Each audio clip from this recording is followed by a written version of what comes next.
What's going on? YouTube, listen up, young elder gang. This is Ted Strokes at you with another banger. Please make sure you like, subscribe, and share this video.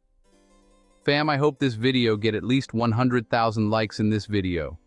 You will find history definitions, scripture information, and best of all, what we Americans have been deprived of from the beginning.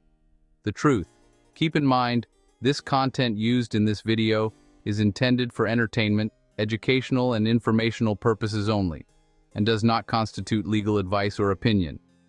We will give you the total truth as we best understand it today. Be sure to hit that like button. Young Elder Gang, hit that subscribe button if you're new to the channel. Hit that bell, and don't forget to check back with us every day for new content. I'm sure you've heard the news. Presidents come and go, but the real boss? He's got an office buried deep in DC, and you've probably never heard his name. You ready to see who's pulling the strings? Let's cut the nonsense. The Postmaster General? He's not just the CEO of stamps and mail trucks. He's the gatekeeper to an empire, one stitched together by international treaties, secret oaths, and a wink from Switzerland. This guy doesn't answer to the president. He works with the Universal Postal Union, a global cartel based in Bern, where neutrality means dirty secrets stay buried. Every letter, every court summons, every tax notice, that's international commerce, baby. The IRS? They're just playing the Postmaster's game, moving tribute for the world's financial elite. Your mailbox? It's an embassy for this shadow network. Tamper with it and you're facing federal time. Why? Because you're messing with the nerves of the global beast. So next time you see your local mailman, tip your hat. He's the real diplomatic courier. The Postmaster General runs the silent empire hiding in plain sight, while presidents just read the mail. Have you ever truly looked at a post office? Not just glanced at it as you pass by, but really considered what it represents, what it guards, and what it controls. These buildings, often overlooked, stand as silent sentinels in every town and city, their stone columns and heavy doors hinting at a deeper story. It's more than a place to send a card or pay a bill. It's a crossroads of lives, a hub where destinies quietly intersect. Every day, people come and go, unaware that they are stepping into a living relic of power and tradition. Within its walls flows a power so vast, it dwarfs presidents and kings. The post office is a fortress of information, a keeper of secrets, and a silent witness to the hopes, fears, and ambitions of a nation. This is the domain of the Postmaster General, an office you rarely think about. Yet behind that unassuming title lies an authority that has shaped the course of history, often from the shadows. But what if the greatest power is the one that convinces you it has none at all? The post office blends into the background of daily life, its influence hidden in plain sight, quietly shaping the world around you. The postal system is the oldest bureaucracy, touching every citizen daily. Through storms and sunshine, its workers deliver not just mail, but the very threads that bind society together: news, money, love, and law. It predates the Constitution, an empire of paper and contracts. Before the nation was born, the post was already weaving its web, connecting distant colonies and forging the first lines of communication and commerce. At its apex sits the Postmaster General, whose authority is ancient and secretive. This office is more than a bureaucratic title.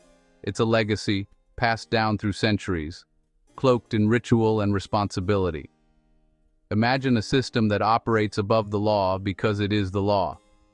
The post office has its own rules, its own courts, and its own reach, sometimes extending further than you might ever suspect.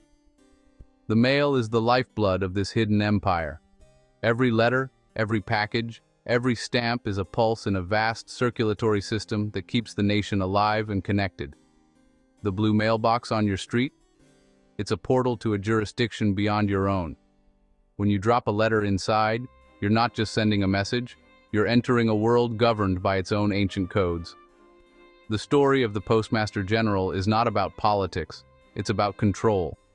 Control over information, over movement, over the very flow of society itself. It's a journey into a secret empire with roots in medieval guilds and banking dynasties. The post office is a living link to a time when power was measured not just in armies, but in the ability to move messages and money across continents. The truth arrives in your mailbox every day. Each envelope is a fragment of a much larger story, a piece of a puzzle that most never realize they're holding. Are you ready to open the envelope and see what's inside? Because sometimes the most powerful empires are the ones you never see until you look a little closer. We must travel back centuries before the United States existed. The origins of this global network lie in the medieval guilds of stonemasons, master craftsmen who built Europe's cathedrals and castles. Their secret knowledge and symbols evolved, shaping a powerful, interconnected system that would influence society for centuries. The old charges were the original rulebook for the Masonic system, ancient documents that set out the fraternity's laws, obligations, and secret oaths. These oaths bound members to secrecy and loyalty, creating a private network that transcended national borders. Masons pledged allegiance to the craft above all else, forming a hidden system of trust and influence. Outwardly, they appeared loyal to rulers, but their true loyalty was always to the Brotherhood. This framework allowed Masons to quietly embed themselves in positions of power, shaping policy and steering nations from behind the scenes.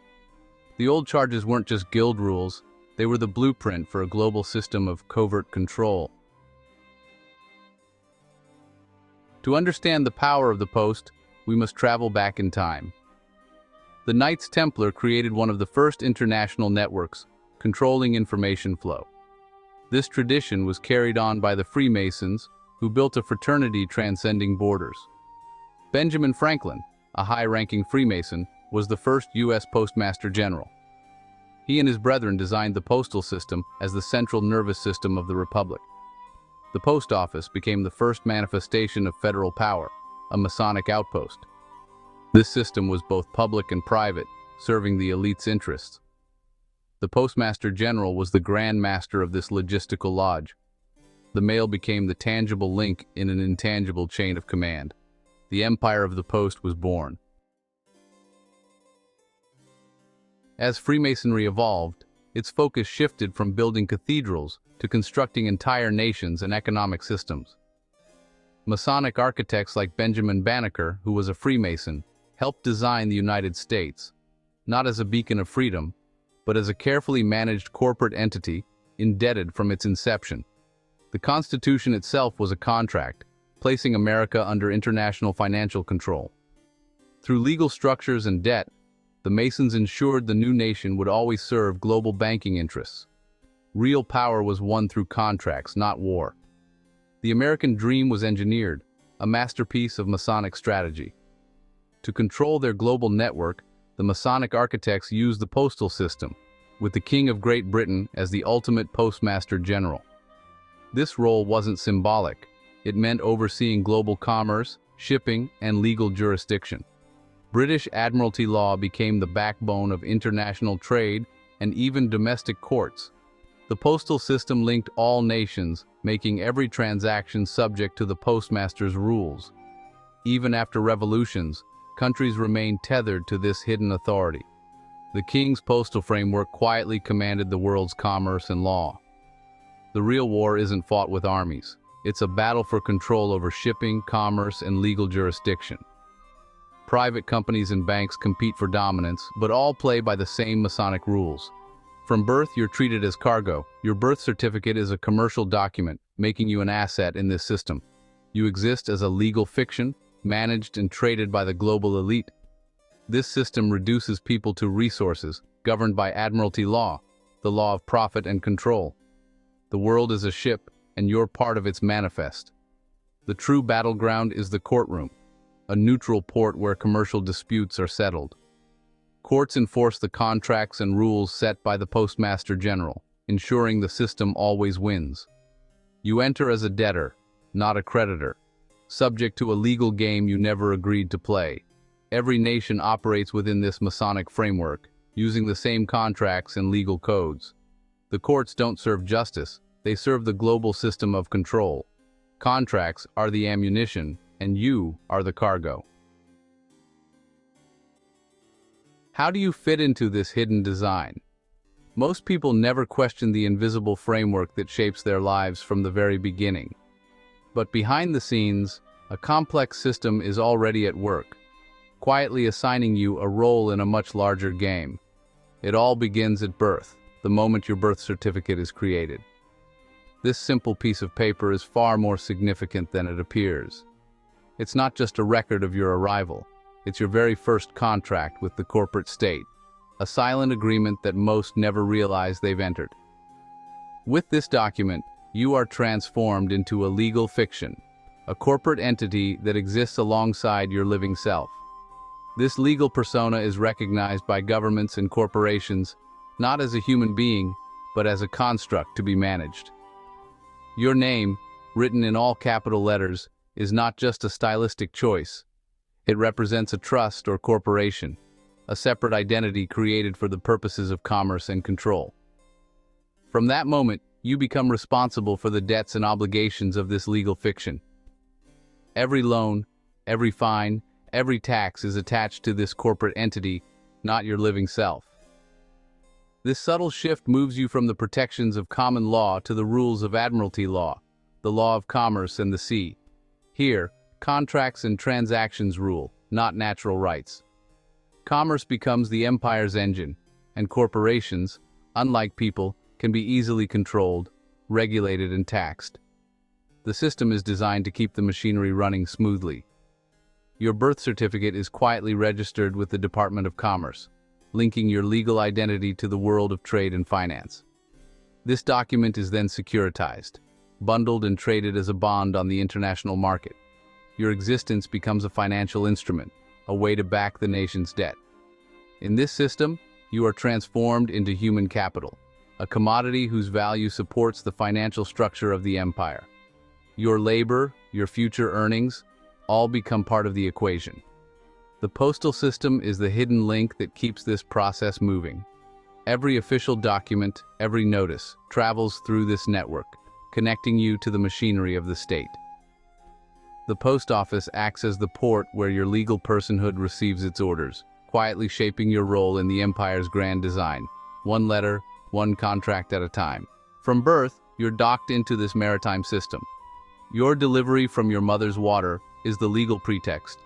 Hospitals act as dry docks and doctors as harbor masters, recording your arrival as a vessel. The birth certificate is a contract, transferring your legal status to the state. You become a ward of the system, managed as commercial property. This process is precise and deliberate, binding you to a lifetime of legal and financial control. Without realizing it, you've been conscripted into a global system that treats you as cargo from the moment you're born. To be the Postmaster General, you must be a Freemason without question. Your birth certificate isn't just a record of your identity. It's a commercial instrument, a bond, used by the government to finance debt, making you human collateral. Your name in all caps? That's the legal fiction, the straw man, traded on global markets. The birth certificate is the key to this system. The birth certificate creates a legal straw man, separating you from your true self. Courts see only this legal fiction, not the living person. We're bound by invisible chains, contracts, debts, and endless regulations. Breaking this illusion is the first step toward reclaiming our freedom. Our legal system rests on three pillars: admiralty, maritime, and civil law. Admiralty rules the sea and commerce, maritime governs shipping and your legal identity, and civil law handles contracts between corporate fictions. These pillars form a web of control, binding us in commercial obligations. The USPS isn't just about delivering mail, it's a powerful tool of control, rooted in ancient Masonic frameworks and tied to the crown. Its authority shapes legal timelines, court venues, and even the justice system itself, all under the watchful eye of the Postmaster General. That's why mail theft is a serious federal crime, an attack on the sovereignty of the entire system. In 1871, Congress quietly passed the District of Columbia Organic Act, creating a corporate entity called the United States, replacing the original republic. The president became CEO, and Americans became assets of a for-profit corporation, not citizens of a free nation. This act locked the cage, turning America into a corporate plantation for hidden interests. When you enter a modern courtroom, you're not stepping into a place of justice, but a commercial tribunal under admiralty law. The entire process is a commercial transaction, focused on settling accounts, not truth or morality. Here, you're seen as cargo, an entry on a ledger, not a person with rights. To bring order to the system of international mail, German Postmaster General Heinrich von Stephan called for another International Postal Congress in 1874. Meeting in Bern, Switzerland, the delegates agreed to all of von Stephan's proposals. An empire needs a bank, a treasury immune to nations' rise and fall. The Knights Templar invented international banking. Their system of secrecy and codes became the bedrock of Swiss banking. Switzerland became the treasury for the world's elite.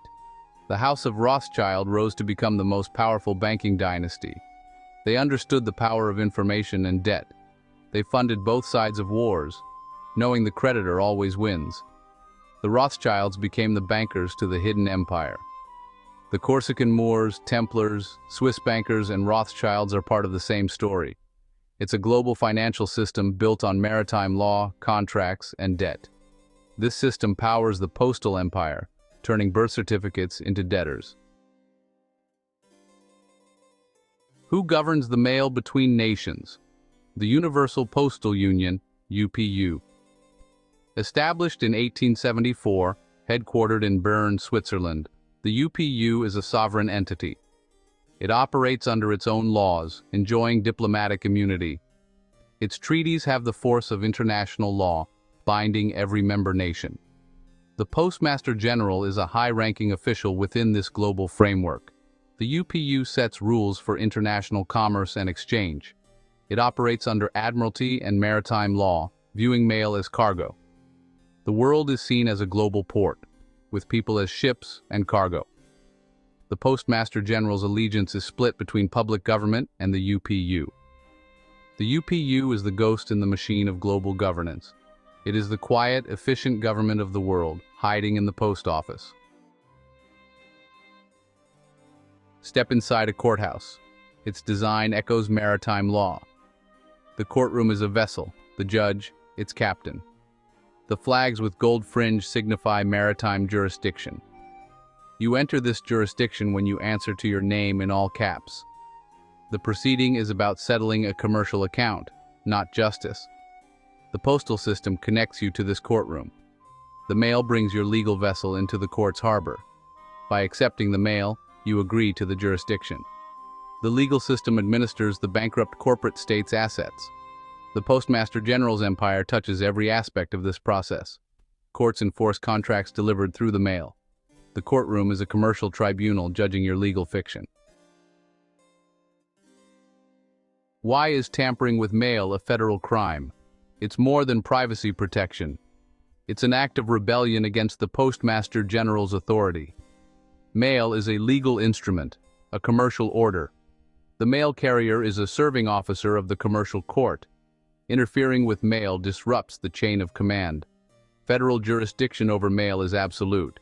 The post office is federal territory, an embassy of the postal empire. This authority comes from international treaties with the UPU.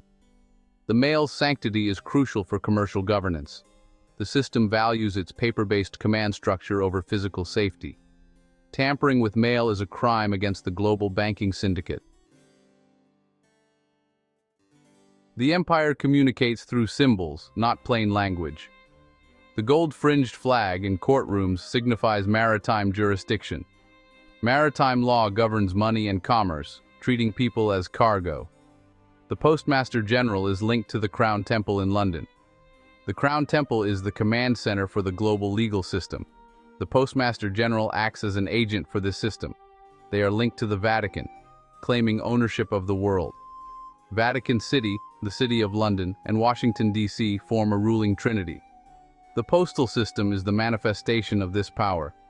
Treaties, flags, and symbols are active instruments of law. The law of the sea governs us all, with the post office as its port. The power deepens when we examine the office of the Postmaster General. This is not just the CEO of a mail delivery company. The Postmaster General holds a position of immense and hidden power, rooted in international law and treaties. Historically, the Postmaster General was a cabinet-level position, on par with the Secretary of State. The reason for this is that the Postmaster General is, in essence, a minister of a foreign power, the Universal Postal Union, an international body headquartered in Switzerland. Every nation that is a member of the UPU is subject to its rules and regulations. The United States, through its postal service, is a member of the UPU.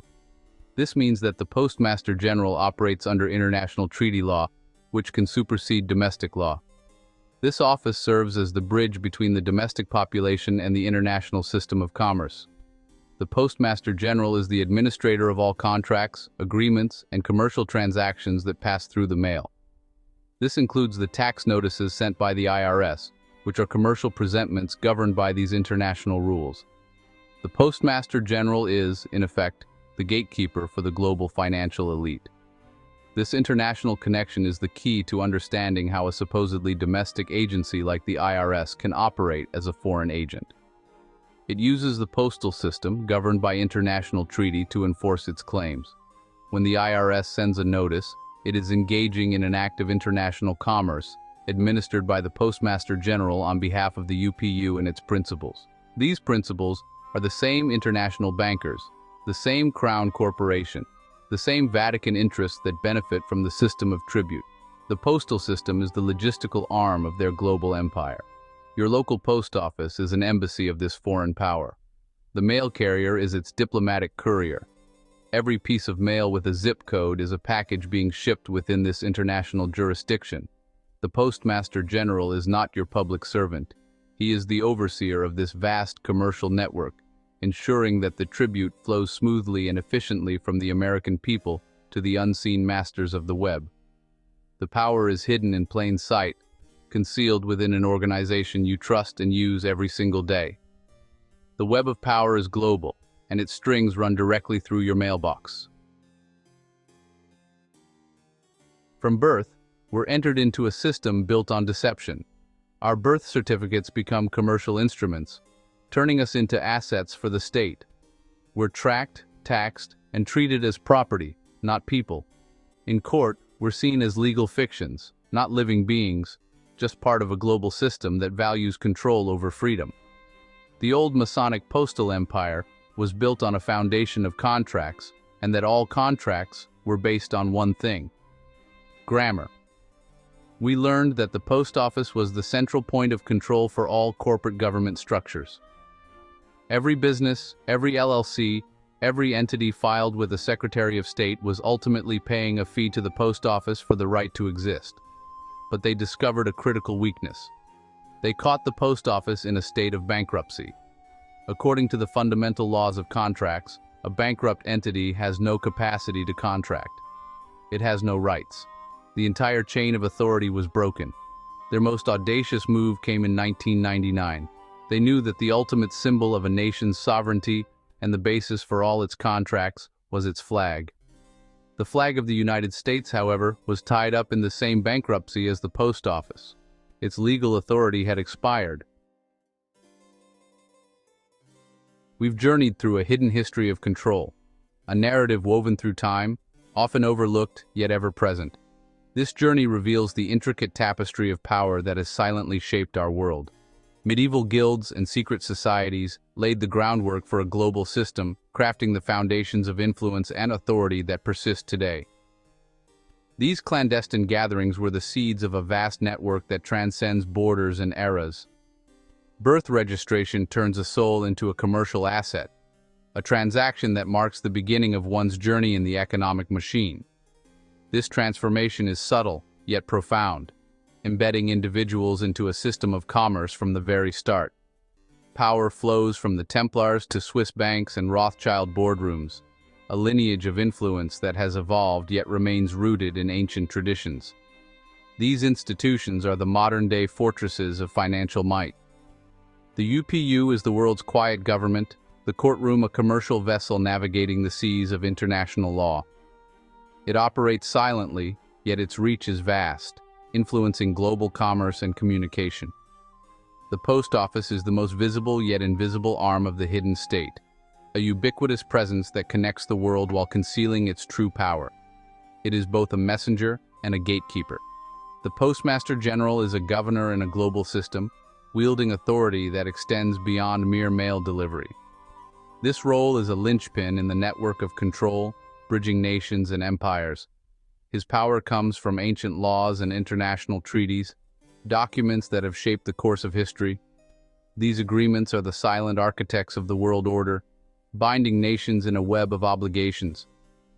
He links the empire of the Crown and Vatican to your mailbox, a connection that underscores the reach of this hidden empire. It is a reminder of the unseen forces that influence our daily lives. Awareness is the first step to understanding this system, a journey that begins with questioning the familiar and seeking the truth behind the facade. It is a call to awaken from the slumber of ignorance. The empire's strength lies in our ignorance and consent, a power that is maintained through our unawareness and compliance. By understanding this, we can begin to reclaim our autonomy. The post office is a monument to hidden power, a temple of commerce that stands as a testament to the enduring influence of this empire. It is a symbol of the unseen forces that govern our world. The mail is the daily scripture of an empire ruling us for centuries, a constant reminder of the intricate system that envelops us. Each letter and parcel is a thread in the vast tapestry of control,